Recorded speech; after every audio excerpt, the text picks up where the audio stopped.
All right, hello. It's your boy Byron here, and this is my friend who may or may not say his real name. He may instead say a pseudonym. How would you introduce yourself? You can call me Nate. Okay, we'll call him Nate. And then, so today, this is going to be our first meeting of I'm going to call it the Hegel Book Club. So we've decided to read Hegel's Phenomenology of Spirit. So I got the orange copy, and then you can look at his face there. Look at that face. This is the face of happiness, right? So I'm personally very attached to this specific design because I had a book just like this about 3 years ago, and I went through a whole Hegel phase, when I was much younger, and I decided to lend him this version just because I'm very biased for this. Now, let's focus on other things now. So, for me, this book, I tried reading this book before. It is very difficult, and I kind of know why it's difficult. And I had to give up. I chose to give up in the middle of my reading about 6 years ago, and this book has been calling out to me, ever since. And it's like I'd look at that book on the bookshelf, and it would kind of call out to me like, James, you must read me. And once we had the idea of having a book club, I thought this is the book that we should read, and let's just get it over with. We need some accountability because it is so difficult, but also so important. And so, before I say much more, I want to say, Nate, do you have any thoughts about this so far? Let me just say I can tell why his face looks like this.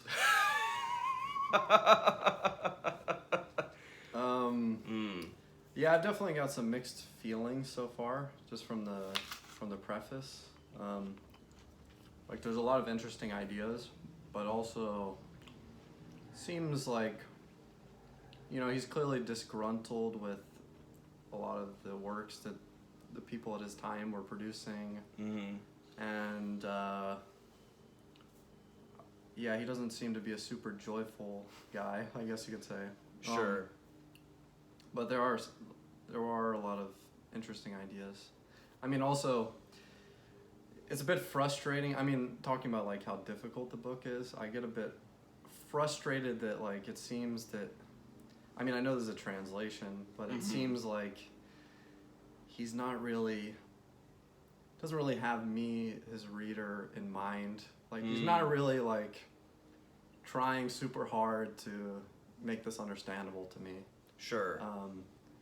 But I can figure out what I can figure out. I can't say I understand half of what he's really been saying, but yeah, I understand some. Yeah, it's really hard to understand the full meaning the first time or even on repeat readings. There's some sections of this book that are considered to be incomprehensible even to the experts. And I think there are multiple reasons why this book is so difficult. And as you said, I think Hegel wasn't really trying to write for his audience. And I can relate to this. Sometimes you write something down, and you're writing it down in a way that makes sense to you, and not necessarily for other people. And I think he really took that to the extreme. And I think there are other reasons why it's difficult to read. Firstly, is the subject matter. It's very abstract, the nature, spirit, consciousness, coming to know itself, pure negativity, immediacy, substance, stuff like this. And then next is, the way he chooses to go about this. So he has this phenomenological structure, and it's like a story, but there are no people in it. So there are characters in this story, but it's as if they're not really people. It's like they're abstract entities, like consciousness or the subject and things like this. And so it's very hard to keep a grasp of what's going on because you have to relate these abstract entities to your own perception of life and to people who actually exist. And that's requiring extra effort on your part as the reader. And then the next part is this very specific use of words which is different from what we're used to, and he seems to have his own style of words. They're even like Hegelisms of like using certain words like notion or concept in a special way. And then finally I'll mention the grammar. So he uses a lot of parenthetical phrases, and then he uses like dashes and commas in a certain way where you have to like read it multiple times to figure out what he's saying, just because the word order is strange and he's putting in so many like parenthetical thoughts just in one sentence, that it's hard to grasp what's going on. And then I'm gonna add on top of that also the structure like of the paragraphs. So when you read it, it's hard to like just pick up where you left off immediately. So I find that when I read this book, I have to go back one paragraph or more just to get some context of what the current paragraph is saying. So to me, like the book is like a giant run-on sentence that goes on for like 500 pages or 400 pages, a 400-page long run-on sentence. This ain't no Malcolm Gladwell. Let's just say. Let's just put it that way. Sure. Yeah. So I would. Do you have anything else to add about that? About that, no. Okay. So, otherwise I want to just kind of go section by section of, what's in this book. So, Nate and I, we've both read both the Foreword by Finley and the Preface by Hegel. And I'm currently just rereading the Preface just to get familiar with it. I've been trying to like underline the key language so that I can get some anchoring to it. I feel like if you're not underlining the text and you have to like check in on what's going on, it just takes so much more effort, because you have to like I underline the phrases that I feel like really condense important points, because I have to skip those parenthetical phrases so often. Well, full disclosure, I did not read the preface or the foreword. Oh, my book didn't have the foreword. You did? So I just read the preface. Okay. So whatever. I'll just mention that the Foreword by Finley, it's for some reason Finley doesn't bother to use much easier verbiage than Hegel. So Finley, I don't know if it's ego or some other issue with these writers, but he wasn't really trying to make it any much more comprehensible. But since I had prior experience reading and researching this book, I could tell that Finley was, for the most part, doing a summary of like section by section of the whole book, which is somewhat useful because he's converting Hegel language into slightly more normal language. And then Finley recommends, reading the rest of the book before reading the preface, but like obviously the preface is in the front of the book, so I figured let's just read that first. Let's just read it in the linear order of the book, because like otherwise it's just too weird. Like how can I coordinate myself or coordinate with other people if we're not gonna read it in the linear order? Yeah. So, otherwise, my impression of the preface is that, Hegel is, I mean, honestly, I'm getting this from Finley as well, that Hegel is using his preface to not just introduce the book, but the entire system. And he's revealing a lot of where he's coming from and what his general worldview is, or his general agenda or style is going to be. And so, one aspect is that he is reacting to mystics. And so, like, he dedicates at least one paragraph to calling out the mystics, and he dedicates, another paragraph to attacking encyclopedists, and he dedicates like at least one paragraph to like the importance of knowledge being in a system, and all these things reveal general aspects of where he's coming from and what his goals are, or what he thinks should be done, or how things should be done. And so, otherwise, I want to what are your thoughts on that, or what I've said so far, or other things? Yeah. Well, I'm glad we started with the preface at the very least, because I mean.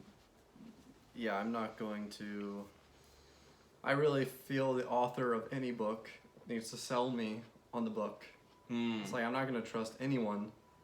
I don't trust people to tell me what books are important or not important. Like, it needs to, like, seem like I'm getting something out of it, So, I don't know who this Henley guy is, you know, but Mhm. okay. But no, there were definitely some interesting things, like, you know, some of the sections, like something jumped out a lot more than other sections. Sure. Which I could share. Yeah, why not? Yeah, okay. I think like one of the interesting things. So he's kind of like in this preface, he's sort of talking about human evolution to some extent. Yes. Just like, you know, more ancient humans, they had to understand things. They had to take their raw experience and abstract from it in order to be able to live in a tribe, in order to be able to develop tools. He's not exactly saying this, but I'm trying to. We have to interpret it. I'm interpreting it, you know. Mm-hmm. They didn't have like any kind of like formalized science, you know. They didn't have written language if you go back far enough. Mm-hmm. So he's very much like, one of the things he's talking about is, you know, now like things are changing. We're entering a scientific era, and one way to understand this, like what's actually happening on a really, really grand cosmic scale, is, you know, we are spiritual being. We are like embodiments of the universe, observing the universe itself. And so Hegel talks about this. I mean, luckily I've heard other people talk about this. Otherwise, Right. I probably wouldn't have any clue what he's talking about. Like, Sure. like Alan Watts, for example, Right. talks about this kind of thing. Mm. So just the very idea of like a concept, it's like, it's encapsulating some reality that exists in the universe. It's like giving it a body. Right. And, you know, he's at one point he said, you know, like a concept is a kind of like a spiritual being. And I sort of, my idea of what a concept is, I'm not, comes from other people I've read, you know, again. Sure. You know, it's sort of like, one way to understand it is, you know, our words, each word, a lot of our words correspond to like a single concept. You know, like if I say a leaf, you know, I'm Right. having a conversation with someone on the phone, and they told me like, oh, I had to rake my leaves today because fall just started. Mm-hmm. You know, I don't like, what they're really talking about is like all of these real individual leaves that they really interacted with. Probably a very different kind of tree than this tree I'm looking out my window. Yes. But you know, we have this concept of a leaf because there's a share, you know, there is enough shared properties among different leaves that we can communicate. Mm-hmm. So that's kind of what a concept is. And he's kind of saying like, you know, each of these things are really kind of like spiritual being, something that happens in the world, and we've kind of given a body to it, like in our minds, I guess you could say. So I think that's like, that's partially what he's saying. Does that make sense to you? I think that's at least somewhat true. I mean, okay. it's hard to pin Hegel down, and now, like, he definitely treats the concept as a noun, like as a very important thing that exists in an abstract, like non-physical way, but also is manifested in the particulars. And so, you know, you have the concept of the leaf, and you know, we're able to think of the leaf as a real thing, even though there's so many different types of it, and each leaf can be, you know, different from the others in particular ways. And so, you know, Hegel, I believe Hegel argues that the particulars are not, we don't just extract the universal from the particulars, but that the particulars are manifestations of the universal. And so, like, the context is that Hegel is considered a German idealist, and you know, part of idealism is believing that the ideas are real, and that, you know, what exists physically is a manifestation of the ideas. Well, Yeah. I'm glad you shared that with me, because I didn't fully appreciate that, I think. Sure. which I think it's a very interesting idea itself. Yeah, because as I was reading it, I sort of had some criticisms, but Sure. but that is a good point. But we can come back to those criticisms. That's fine. So one other thing I wanted to mention that jumped out to me. Okay. This is like maybe one of the biggest things that just kind of jumped out. What section was it in? You can list the paragraph, possibly. Oh, never mind. I should have been marking. Just like taking the SAT. Yeah. Well. Okay. Well, basically, I mean, there's not that many sections. I think if anybody finds this, Yeah. wants to find it, I might find it here. It's not gonna be too hard. Yeah. It's related to what he's talking about like human evolution. Okay. And he's talking about like nowadays we're introduced to the universal ideas before we have a lot of experience of the particulars. True. And I think this is totally true of education. Like I don't think it necessarily needs to be this way. Maybe it does, but the way education works, a lot of times, like we're introduced to a lot of concepts very quickly, because there's been a lot of people who have formalized these things, and I mean, I think a lot of these people, these scientists, were really understood these things well. Yes. So I think a lot of these things we, are trustworthy. But there's no way of kind of knowing that up front if you haven't had the experience. Sure. So, like, just to give one example, like in psychology, it's just like people throw around the concept of the ego and the unconscious and conscious. These are a lot of like terms that were kind of developed in the Western world. Right. Started like Freud and Jung and stuff, and now they've become kind of commonplace. There's of course like kind of equivalents, I think, in like different historical traditions. Like Buddhism has like the store consciousness and mind consciousness.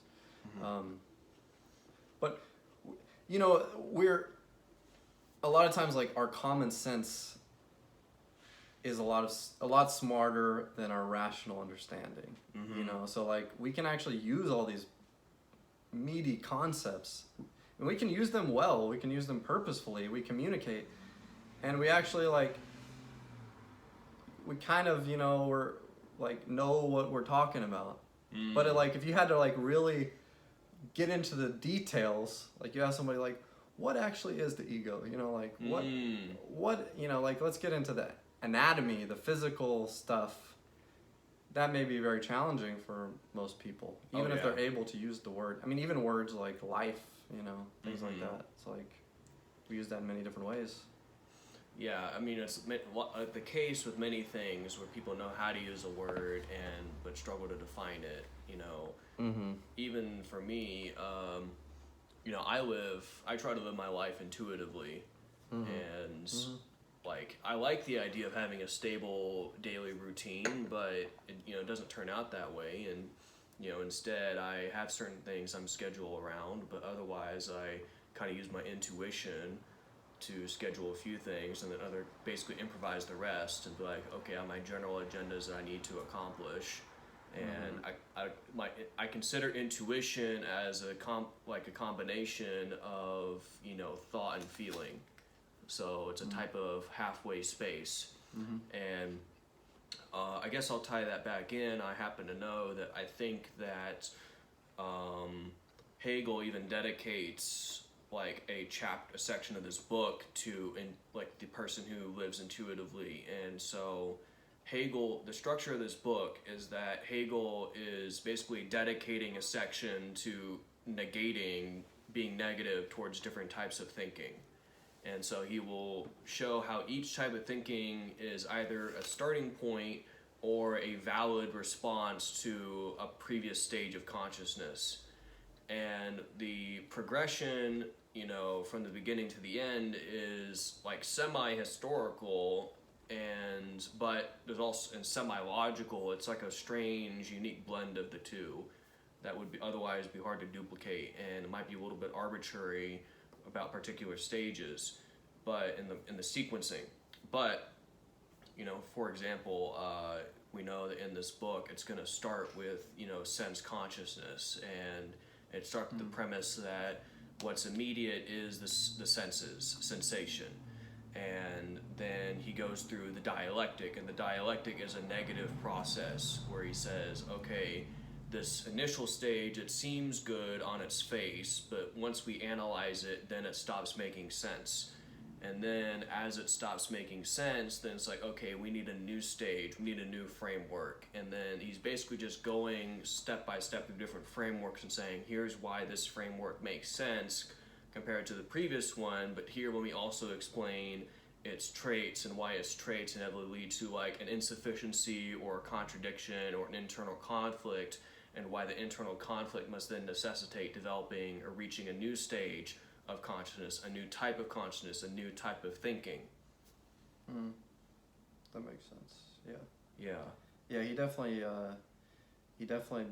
touched on this a little bit in the preface, too, where you kind of talked about this a little bit too, like the different people he's criticizing.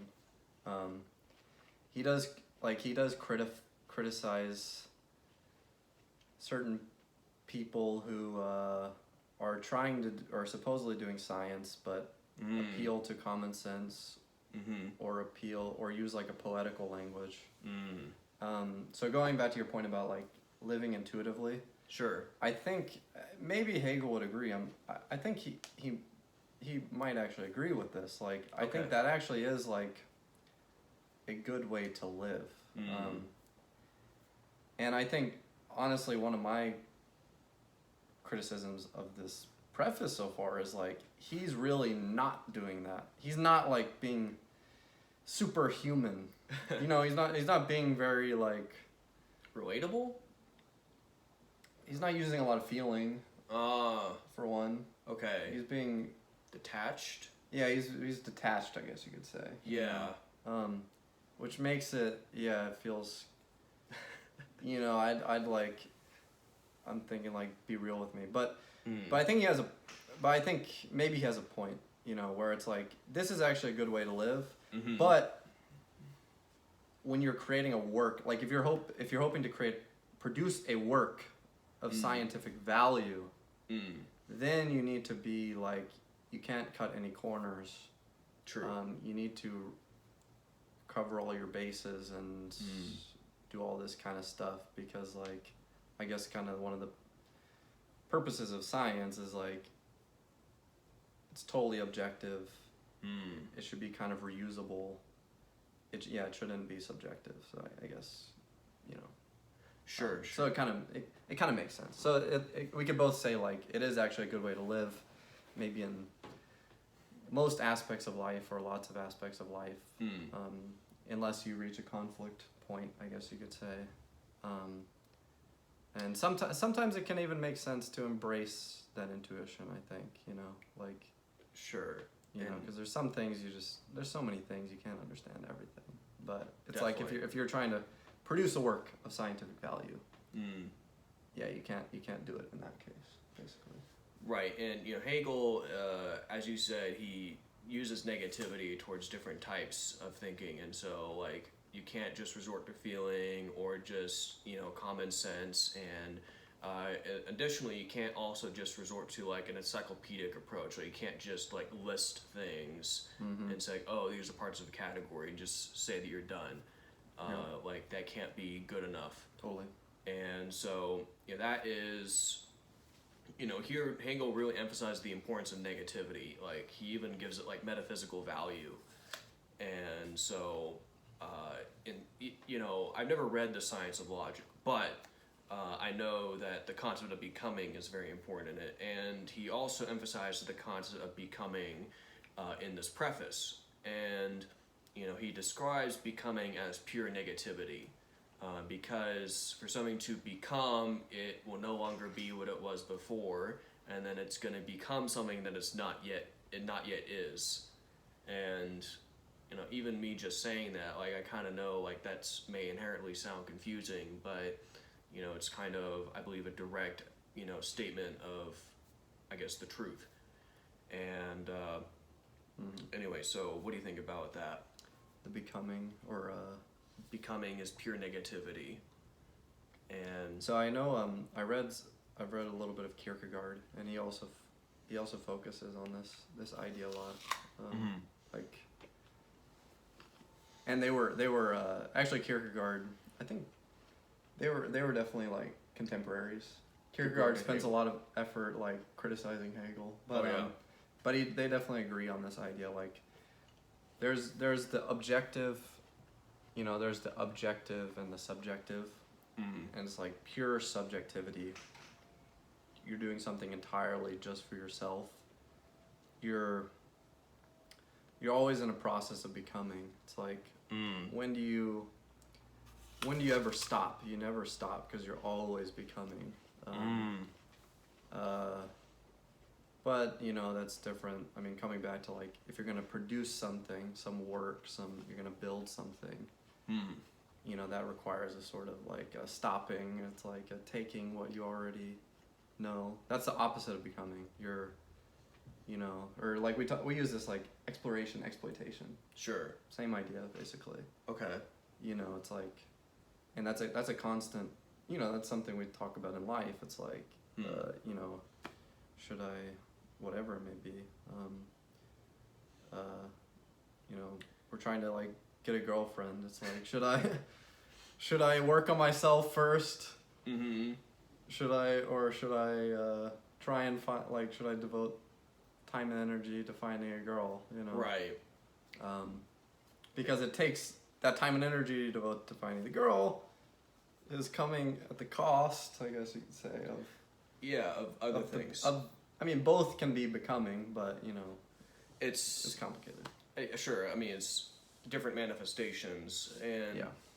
I think maybe the point I would make off that is, I think a lot of times we think that we're going to end up in a settled space, and I think we keep longing to be in a settled state, but then it doesn't happen. And so, like, I'm certainly had the delusion that if I got a girlfriend that I would be settled, and that, like, I could be at peace and I could just chill, and then it didn't work out that way. Or in career, people think, okay, I'm going to get a particular college major, I'm going to get into a particular field, and then I'm settled. And, things can go wrong in different ways. Like, you pick your college major and you realize you don't like it that much, and then you realize you need to divert yourself. You either have to commit yourself to something you don't like, or you have to switch over. And so you're either becoming a person who does a job they hate for the money, or you're becoming a person who's risking the money to do something they actually like. And so either way, you are becoming. And so you can become someone you can be in the process of becoming someone who's earning more money, or focusing on their gym gains, or someone who's becoming into someone who is in a romantic relationship, like, more quickly.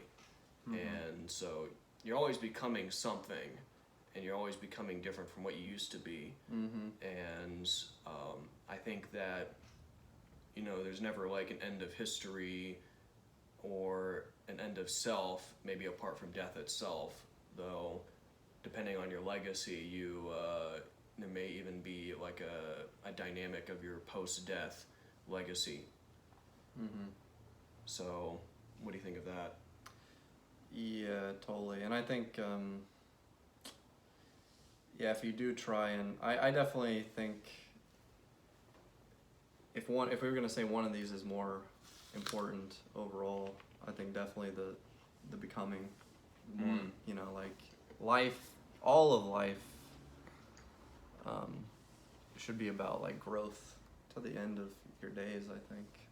Mm. When you try and settle, like in a job, Mm-hmm. what you do keep growing, you keep doing things, but what ends up happening is like you're gonna be growing exactly in the way somebody else wants you to grow, right? You're gonna really be growing them or whatever. Sure, or It's not really self-growth. or additionally, like if you try to settle down and just like chill and just be happy with what you have, then or just like cope. if you're just coping with your situation, then you'll tend to like stagnate and degenerate. Yep. So I know some people who live that way. The only way to keep it going is consume. Right. So like each person still has like 24 hours a day, and so if you're not becoming something better, then you're likely becoming something worse. And so we're all becoming, and so we should have some consciousness about that, and direct ourselves to becoming better and more conscious. Definitely. Yeah, I mean, one way of thinking about it is like, well, we all consume roughly the same number of calories. Like we all, give or take, we all may have 2,000, 3,000 calories. We have access to the same amount of energy, basically, resources, but clearly some people do a lot more with those calories than other people. And it's not entirely our fault, the conditions we're in, but ultimately we have to take responsibility and keep growing. Yeah, I think that's a good point. I want to add something else to this. So from the preface, I think even starting with the second paragraph or something, Hegel makes this very important point. So for context, people often try to put Hegel in a particular box. I call it the triangle box. So people try to say that Hegel always goes in a three-stage dialectic of thesis, antithesis, synthesis. And the simple case is that this is not true. This is basically an oversimplification, and it kind of corrupts like the deeper spirit of what Hegel's trying to do. And it's more so the case that the shape of a thing continues to change, and as long as it's all the same thing, it's not necessarily, no stage is truly false of it. So he uses the analogy of a flower. So the plant may have started as a seed, and then it grows into a plant, and then it has a blossom, and then it blooms, and then it fertilizes, and the flower withers and decays and goes into winter or whatever, and then the cycle just repeats. And none of these stages are false, like they're all part of the same life cycle. And in a similar way, if we're going through a dialectic, it's not necessarily that one stage could be super false, or like the point is that it doesn't necessarily fit into this triangle structure. It doesn't necessarily fit into this three-part structure. It could be multiple stages, or it could be one or two or infinitely many stages of a dialectic. And the point is that there's this, I think it's consistently like negativity, I guess he might say, is as a force of change, or some type of necessity that is moving the process along, whether it's the process of the life cycle or the process of the dialectic. And I think with the life cycle, there may just be more of a causal process that might not be so negative. But in the dialectic, it's definitely like, it seems, at least from Hegel's frame, it's definitely like a consistent negativity that is being negative about different things to kind of cancel out what seems to be false or incomplete or inadequate.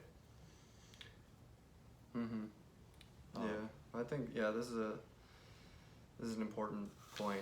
Yeah, I remember him talking about this. Like, yeah, I mean, at any moment, it's very much related to history, I guess. It's like at any moment there's like certain ideologies, whatnot. They have flaws, and people respond to them. And he's kind of saying like, people basically, the way they respond is like, that's false, this is true, that's completely false, that's true. And Hegel's kind of making the point, it's like, yeah, this is just, it's not that, this is part of a process, You know, like probably what they're saying is definitely not the end all be all truth. And yeah, a lot of things that come before are necessary. And I think it's good that he kind of points us out, because like, yeah, if you forget the historical context, you can definitely like, you may run the risk of like repeating problems you had from the past. You know, it's like Sure. Something like that. So. Yeah, I mean, from my lived experience, like I kind of notice this pattern where if I do something wrong the first time, I tend to get away with it. But then if I repeat it, then I'm likely to basically be punished somehow, either by a person or by basically the metaphysical causal forces, or possibly like God himself acting through causality. And sorry, I thought that was relevant. But I think, you know, another point is, you know, what I could explain a bit more about, you know, how Hegel frames these dialectics. And so, you know, how he tends to start is with immediacy. And so he tends to start with what is immediate. So for example, in this book, he starts with sense certainty, because that's what is immediately present. And as you go through different sections of this book, like reason or self-consciousness or spirit, it starts with the immediacy of that thing. And then from the negativity, we cancel out the immediate position as not being good enough, as like not explaining enough, or not being able to define itself. And then we have to move on to other stages. There was something else I was planning to say, but I kind of forgot. Yeah, that makes sense. I haven't gotten that far yet. So. Sure. And I didn't read the Henley thing. Yeah, that so Finley preface, foreword. We'll find out before the next meeting, but sure. So I want to add at least one more point before we close. I remember what I was going to say. So another point that Hegel makes in the preface is that we have a tendency to attribute certain like big metaphysical abstract things to God. So like God is love, God is the truth, God is whatever. And then Hegel makes the point that basically, you know, in this type of sentence, God is an empty sound until the attribute is applied to him. And he asked the question, why do we attribute these things to God instead of just referring to them in the abstract, such as being or love by themselves? And Hegel makes the point that I guess he didn't say this explicitly, but it seems that the innovation of monotheism, such as Christianity, is to have God as a subject, and then have the truth as a subject, or love as a subject, or being as a subject, you know, coming to see itself in the world, or see its creation in the world, interacting with its creation, and having its own dialectic with its own creation. And then additionally, he makes a counterpoint. So he says there are people who just want the immediacy of God, like just to like immediately just, you know, believe in God and like attribute these traits to God with, you know, without any like dialectic to it, and Hegel, or any mediation. And Hegel makes the point that mediation is not actually bad. So doing mediation and going through different stages to explore and explain the nature of God should not be considered as devaluing God, or trying to disempower or dishonor God. Instead, this is a way of properly knowing God and appreciating God as through the stages of the dialectic. And so, do you have any thoughts on that? yes. Okay. I didn't know Hegel was making this point, but I definitely agree. Sure. Yeah, I mean, this is related to some stuff I've been thinking about. Fair enough. So yeah, I mean, this is very. Let's put it this way. So the way I often think about this is, I guess I have a background of reading like psychoanalytic stuff. Mm-hmm. Like Carl Jung, I'm a big fan of Nice. his work. Mm-hmm. And he, he always talks about the unconscious and the conscious.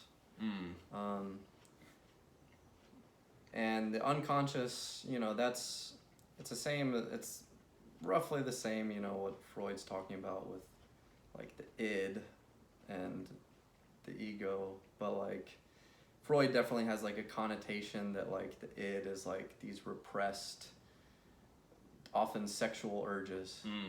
Whereas like more generally, like the unconscious more generally could just be like some curiosity. You're interested in, you're walking through a bookstore, you see this book on the shelf, and it catches your eye, and you don't rationally know. It's not like you decided. It's not like you lined up all these books and you're like, I think it is most efficient to grab this book, because of X, Y, Z. No, it's more a holistic, intuitive thing.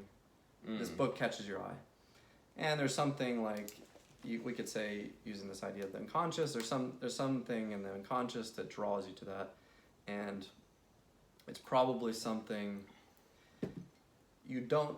Everything from the unconscious is the things you don't yet know about yourself. If you did know about it, you could use your rational mind.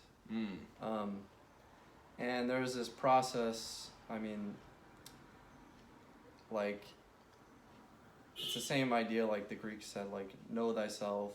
Many people have talked about this, where it's like there's a process where you kind of follow your unconscious, your natural urges, your authentic curiosities. And you could say those are sort of like coming from God, for example. Well, I've skipped ahead. I've skipped ahead. Anyways, there's this process of you follow these things, then you have to use your conscious mind to understand them and to understand why you were interested in this, and then and in doing so, you both learn about yourself and you learn about the world. And you could say, now as the tangent coming to this idea of God, something it took me a very long time to realize is like Jung was himself a kind of Christian, or at the very least, like he talked about the idea of God, and there is a relationship with this idea of the unconscious and, like, for example, a Christian idea of God. But we don't need to go into that detail. Okay. But coming back to this idea of like the conflict, now I often think about this following these urges like often leads to a lot of conflict and a lot of suffering. Yes. Because society tells you to do something, but your natural urges point you in a different direction. And there's a lot of conflict. And so I wonder, is this really necessary? And, I think, you can look at like children, like they can often like follow their unconscious happily. And theoretically, I think, there do exist people who like, they grow up, they're given enough freedom, and their life is like comfortable enough to where they can kind of just like unconsciously be themselves, and they don't even need to like rationally understand as much. I think it's possible, and I think it exists from time to time. Okay. It's just more like you can't. It's because of society. It's because of these constraints imposed on us. That's really like what forces us to really have to use our mind. So for example, like, I do think, this is something definitely like in Christianity that's like a big criticism, which is like there's a lot of people, I do believe they kind of like understand this idea of God to some extent. They felt it. Okay. But they don't have much rational understanding. They couldn't give you a scientific explanation of this. Sure. And it's a bit dangerous. So it can work, but it's a bit dangerous because like you're if you don't have that rational understanding, you're more vulnerable to like dogma and things. Somebody else can give you this understanding and you can't question it, you know? Sure. So there is a value to, I mean, there's a practical value to actually just understanding things, you know, like defending yourself and those kind of things. But it may also, as for like whether God gets joy from our understanding, I don't have any opinion on that, but I think it's an interesting idea. It may even come up in this book. Yeah, I think I think it's an interesting idea, yeah. Yes, and you know, I would say I want to kind of bring this video to a close, and so I would say thank you to everyone for watching and listening, and I appreciate your attention here. Make sure to like, comment, and subscribe, and if either of us publish a book, please go out and buy it or acquire it. And make sure to please tune in for the next episode. We plan to go further into this book. We'll most likely at least cover sense certainty, the immediacy of sense perception, in the next episode or installment of this series, and maybe more. We'll just see. And was there anything you wanted to add to that? Well, yep. Thank you. All Glad right. to be here. Thank you. Have a good day.